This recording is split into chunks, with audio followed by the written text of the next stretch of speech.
What's going on, everybody? It's Chris Classic dropping another video. Before I go on, make sure you subscribe to this channel, the Take It Home Podcast. Also to subscribe to the C3 Wrestling channel. Also check out www.c3ultimatewrestling.com. The website is up and running. Check out our info, check out our bio to buy tickets, check out the roster page. When you click on them, you get bios and everything, man. We're doing a lot of big things, and I thank God for that. Today I wanted to talk about a big issue that a lot of people like to bring up with debates or how they feel a company's direction is going. When is it bad to sign an ex-wrestling company's wrestler to your company? For example, when is it bad to sign an ex-WWE star to AEW? Or when is it bad to sign an ex-AEW star to WWE? This video is inspired by my wrestling brother Atlas, because we went live a couple weeks ago and he brought up a lot of good points about the discussions that we were going. So I wanted to give him credit and everything about this video. When you're on a team, if you're a team WWE or team AEW, you are always going to try to bring up things and bring up something to bring a point to why this company is superior or why this company is better. So with AEW's had some big signings. Obviously with CM Punk, Malachi Black, Andrade. Like, these guys are considered big buy-ins, let's say that. With Punk being the biggest, obviously, because of his 7-year absence. So if you're a team WWE diehard fan, you're going to be like, oh, well, they have to rely on ex-WWE stars to get ratings and stuff like that. And I don't even really see a problem with that, honestly.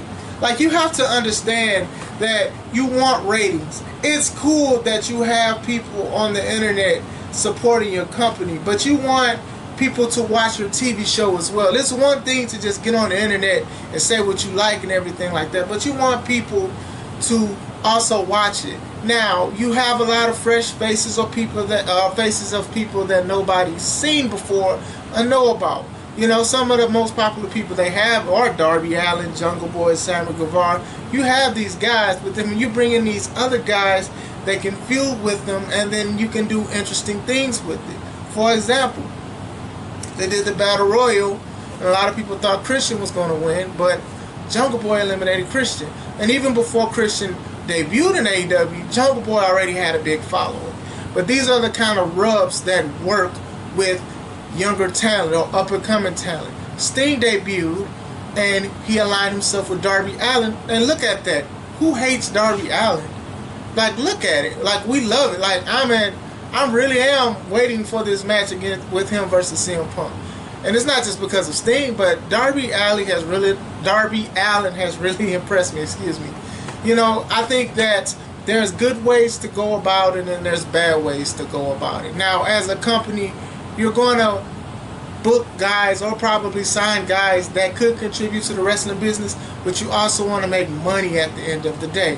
Obviously, CM Punk is a record pusher, a needle breaker, if you will. So, booking him, or even Malachi Black, because of how many people wanted to see him. Possibly Bray Wyatt if he gets signed. You know, it's looking like that, but like I said, I try not to lean towards rumors. With that being said, it's a good thing to when you can incorporate some of these guys. I don't want to say all, but some of these guys into your product. Now, how could you do good with it?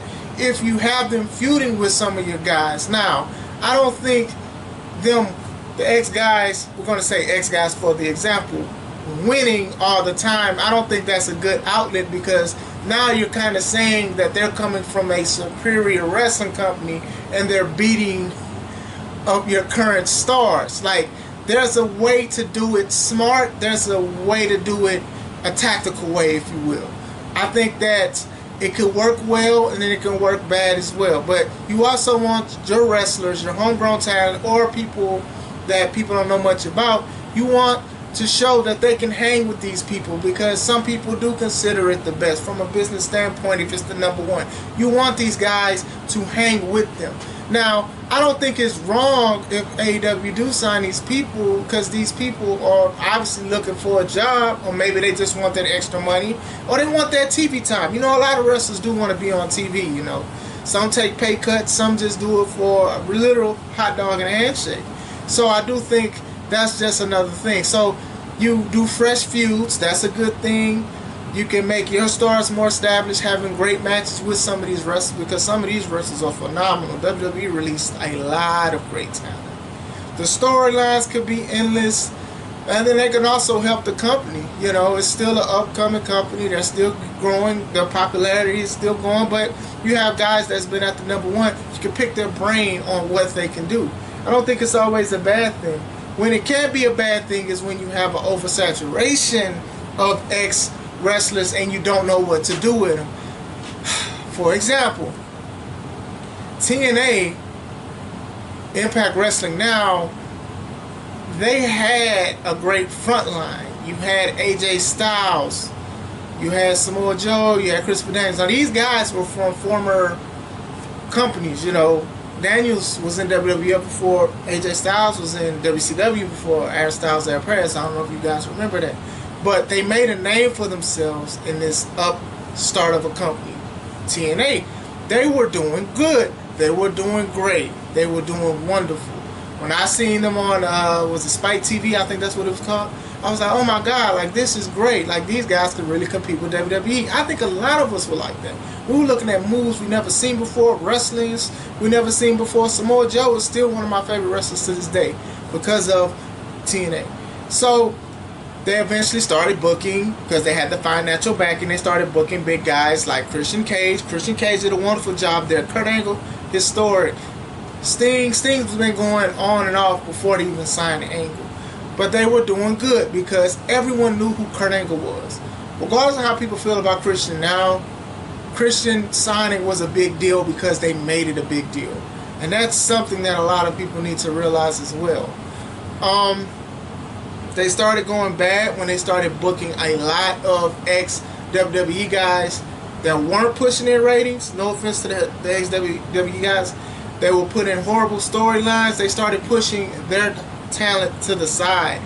You went from AJ Styles just being great to being second fiddle to Flair. Now, don't get me wrong, Flair is a Hall of Famer and everything like that, but did we really need to see AJ Styles in a Ric Flair outfit? You had Abyss acting like a little punk when he was teaming with Hulk Hogan, and Hulk Hogan had to help this guy get his confidence back. The same guy that they were saying killed his father. The same dude that was putting on House of Hardcore matches with Sabu and a lot of ECW guys. All of a sudden, with Hulk Hogan, it was just bad. You had an influx of ex-WWE wrestlers that not only came in, but they started beating the talent that they had, and it didn't even make sense to me. Okay, they're great wrestlers and everything like that, but there were no good feuds. They win belts their first night there.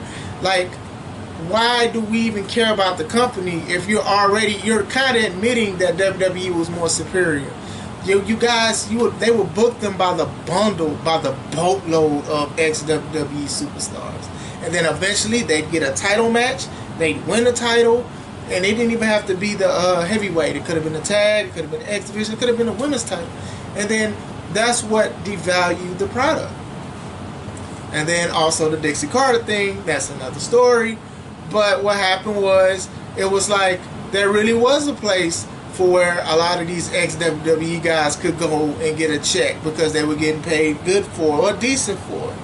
But then they always went back to WWE. They went into a Hall of Fame in WWE. And that's the truth. So with that, putting all that together, I think TNA is actually a great example, because a lot of people were like, well, man, TNA was great until they started booking all of these people. And then it had like crazy factions. That's why I'm like iffy on factions on AEW, because I remember Fortune, Immortal, like you had a whole bunch of things. So you had these guys that we watched and we enjoyed. They were going against these guys, ex-WWE guys or whatever, but they were losing. And losing in bad fashion and stuff like that. And it was just like, okay, you really don't care about your guys, and you don't think that they're going to bring the ratings these guys were bringing in WWE or wherever they came from. The ironic thing was, a lot of people stopped watching because they just got sick of it. And then Dixie Carter, once again, was a play on it. Hulk Hogan, Eric, all of them. Like, people want to see Hulk Hogan, but man, did y'all gave him a high position. Y'all let this man change our format, and it kind of ruined it. Now y'all still doing decent, but y'all wasn't doing as good as y'all were doing back then. So with AEW, I think that AEW has the potential. I think, you know, they have time to slow down, but that potential is everything. I don't think, and I hope they don't just bury the talent that they have. I don't think they're going to do that, though. I truly don't think they're going to do that. Like, a lot of people just speak negative about them all the time. They're doing what they're supposed to do. They have us talking about it. They have us doing everything about it. So if they want to sign a few ex-WWE, ex-Impact, let them do it. Let's just see how it pans out. They may have it better planned than what we do, you know. And like I said before in previous videos, though, you got to think that usually when you do sign a big name or whatever like that, they may go in front of somebody that you may support. That's just a part of the business. That's just something that we cannot just deflect. It happens. It's a business at the end of the day. But I don't think signing ex-WWE stars or ex-AEW stars is always a bad thing. This is Chris Classic. Let's take it home.